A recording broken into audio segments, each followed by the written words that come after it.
Christmas gift exchange thing, a white elephant, that's what it's called. I got this little dude. It's like Vaporeon. Is it gonna focus? Yeah. And then I gave Flareon to my brother, and then a Jolteon to my cousin, and then there's an Eevee that I'm gonna give to my older cousin. Because we grew up doing this video game channel, and I don't know, it's just like this cool thing that connects us all. And it's kind of, I don't know, I kind of see it as like a little Easter egg in my videos. It's something I love about animation and Disney and Pixar is Easter eggs.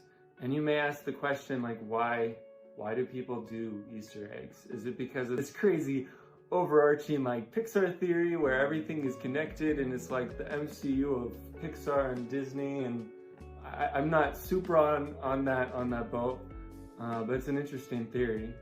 One thing that the animators themselves talk about when working on this is that the purpose of putting in these Easter eggs is because animating is very tedious. It can be very boring at times, and sometimes it's just awesome to switch things up a bit, you know? Like to try things a little bit differently, and I don't know, like put in a little Sully carving like in Brave, or putting the A11, I think it's A113 is like the room that their art classroom. I think that's super cool, and I would love to do stuff like that. Easter eggs, they're super cool, and I love them, like when I see them. Like I was watching Big Hero 6, and they have the NES controller Easter egg. They have kind of one to like Eva from WALL-E, and there's one from Wreck-It Ralph. There's like what is it called? The Hero's Duty guy. And I don't know, it's just creative, you know? Like in a world where you are asked to do a job, like have fun with it. And that may sound odd because you're like, isn't animation and like working on movies, isn't that fun? Like sometimes it is fun, but sometimes it can be very tedious. So like have fun with it and like change things up and put in like random things.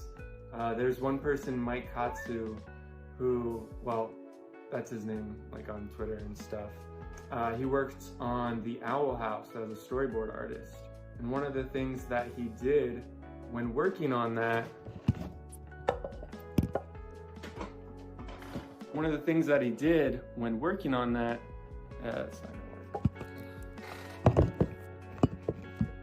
one of the things that he did when working on that is he would take things from like the place where he grew up, like there was like a burger joint, and he would draw something that looked like that because it's something that's around him, something that's inspiring him, and put that into the story and kind of put it out in this picture and be like, okay, this is like the storyboard, and then submit that.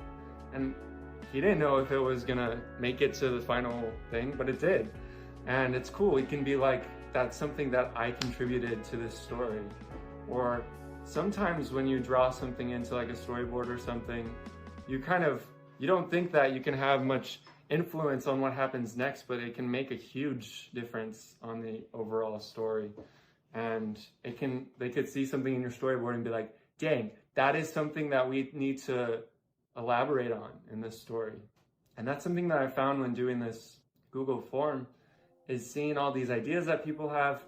Like everyone is, I don't know, I feel like everyone is really good at storytelling, and everyone has a story to tell, and everyone also has a character and a personality that can work so well in like an animated story, for instance.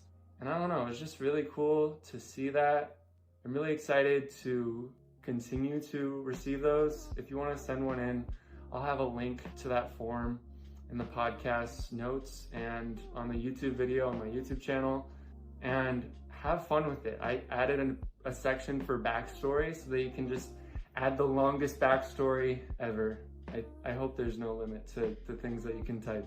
And share reference images or something if you have an OC that you want to include in the story. It would probably just be like a side character, but I don't know, there was some that sent in a character and they're becoming a pretty main character, because I'm like, their story and everything lines up really well with this character I was already designing and working on. So it's just been really cool to work on that.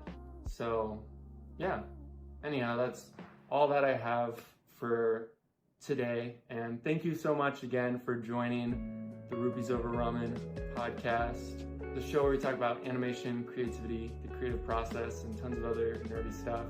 And we will see you guys next time. Comment if you have any ideas on like episodes that you want to see and stuff. I just kind of want to have fun with this and be free with it, you know? Anyway, see you guys next time. Peace.